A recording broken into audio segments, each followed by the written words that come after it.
Hello students, मैं आपकी हिंदी की टीचर आदर्श शिक्षा निकेतन हाई स्कूल से। आज हम आपकी हिंदी की बुक का लेसन नंबर 2 बाल राम कथा का लेसन नंबर 2 जंगल और जनकपुर पढ़ेंगे। इससे पहले आपने लेसन नंबर 1 में भगवान राम का जन्म कैसे कैसे हुआ ये सब पढ़ा। राम, लक्ष्मण, भरत और शत्रुघ्न चारों का जन्म हुआ और कैसे हुआ ये आपने पढ़ लिया। इस लेसन में हम पढ़ेंगे कि कैसे महर्षि विश्वामित्र के साथ राम और लक्ष्मण जंगल में जाते हैं और कैसे उनका जनकपुर में विवाह होता है। राम और लक्ष्मण महर्षि विश्वामित्र के साथ सरयू नदी की ओर चले। दोनों राजकुमार साथ थे। उन्हें नदी पार करनी थी तो वो नदी के किनारे किनारे विश्वामित्र के पीछे पीछे चल रहे थे। तो रात हो गई तो विश्वामित्र के साथ उन्होंने वहीं पर बैठकर रात बिताई और रात को वो दोनों सोए भी नहीं। दूसरे दिन सुबह उठ के वो फिर चल दिए और महर्षि विश्वामित्र ने उन्हें बहुत सी बातें सिखाई रास्ते में। फिर उन्हें महर्षि विश्वामित्र ने बताया कि ये राक्षसी ताड़का का वन है, जो एक भयंकर वन था और यहाँ पर सूर्य की धूप भी नहीं पहुँचती थी। यह वही रहती है, तुम्हें वहाँ खतरा हमेशा के लिए मिटा देना है। और उस सुंदर वन का नाम ताड़का वन पड़ गया था, क्योंकि वहाँ पर राक्षसी ताड़का रहती थी।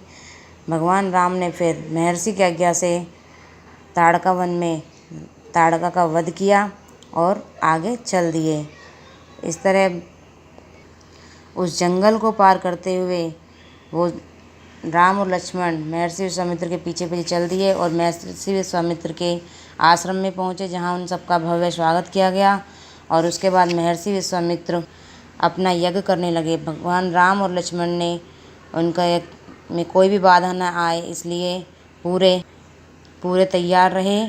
और अनुष्ठान का अंतिम दिन था। अचानक भयानक आवाज़ों से आसमान भर गया और दो राक्षस सुबाहु और मारीच जो था वो ताड़का का ही पुत्र था। तो मारीच इसलिए राम लक्ष्मण से बहुत ज़्यादा गुस्सा था कि उन्होंने उसकी माँ ताड़का को मारा है। और भगवान राम ने फिर सुबाहु और मारीच दोनों का वध किया और महर्षि विश्वामित्र ने अपना यज्ञ पूर्ण किया। उसके बाद महर्षि विश्वामित्र उन्हें अपने साथ राजा जनक के यहाँ लेकर गए और वहाँ पर एक विशाल आयोजन हो रहा था, जिसमें सीता स्वयंवर था। महाराजा के पास एक अद्भुत शिव धनुष था। जो जनक के राजा थे उनके पास एक अद्भुत शिव धनुष था और उस शिव धनुष की जो भी प्रत्यंचा चढ़ा देगा उसी से वो अपनी बेटी सीता का विवाह करेंगे, ऐसा उन्होंने सोचा हुआ था। जो शिव धनुष था वो बहुत बड़ा और बहुत विशाल था। लोहे की पेटी में रखा हुआ था और पेटी में पहिए लगे हुए थे, 8 पहिए। उसे उठाना लगभग असंभव था। पहियों के सहारे खिसकाकर ही उसे एक जगह से दूसरी जगह लाया जा सकता था। महाराजा जनक ने जब घोषणा की तो वहाँ पर जितने भी राजा आए हुए थे सभी ने वो धनुष उठाने की और प्रत्यंचा चढ़ाने की कोशिश की, लेकिन कोई भी इस काम को नहीं कर पाया। इसके बाद विदेहराज का संकेत समझकर महर्षि विश्वामित्र ने राम से कहा कि उठो वत्स और यह धनुष देखो, और अगर तुम इसकी प्रत्यंचा चढ़ा सकते हो तो प्रत्यंचा चढ़ाओ। राजा जनक के कहने के बाद विश्वामित्र की बात को सुनकर भगवान राम ने उस धनुष का प्रत्यंचा चढ़ाई और उस धनुष के 2 टुकड़े कर दिए और धनुष टूट गया बच्चों के खिलौनों की तरह।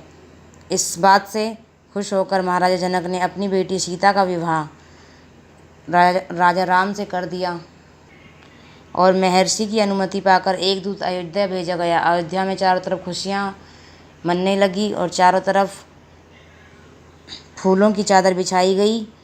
और विवाह से ठीक पहले विदेहराज ने महाराजा दशरथ से कहा, राजन, राम ने मेरी प्रतिज्ञा पूरी कर बड़ी बेटी सीता को अपना लिया है। अब आप मेरी छोटी पुत्री उर्मिला का विवाह लक्ष्मण से करा दें और मेरे छोटे भाई कुशध्वज की 2 पुत्रियां मांडवी और श्रुतिकीर्ति, कृपया उन्हें भरत और शत्रुघ्न के लिए स्वीकार करें। राजा दशरथ ने यह प्रस्ताव मान लिया। विवाह के बाद बारात कुछ दिन जनकपुरी में रुकी और बाराती बहुओं को लेकर अयोध्या लौटे तो रानियों ने पुत्र वधुओं की आरती उतारी, स्त्रियों ने फूल बरसाए। इस तरह राजा जनक का अपनी बेटी सीता, उर्मिला, मांडवी और श्रुतिकीर्ति चारों का विवाह दशरथ के चारों पुत्रों राम, लक्ष्मण, भरत और शत्रुघ्न के साथ कर दिया। आप इस लेसन को दोबारा पढ़िए।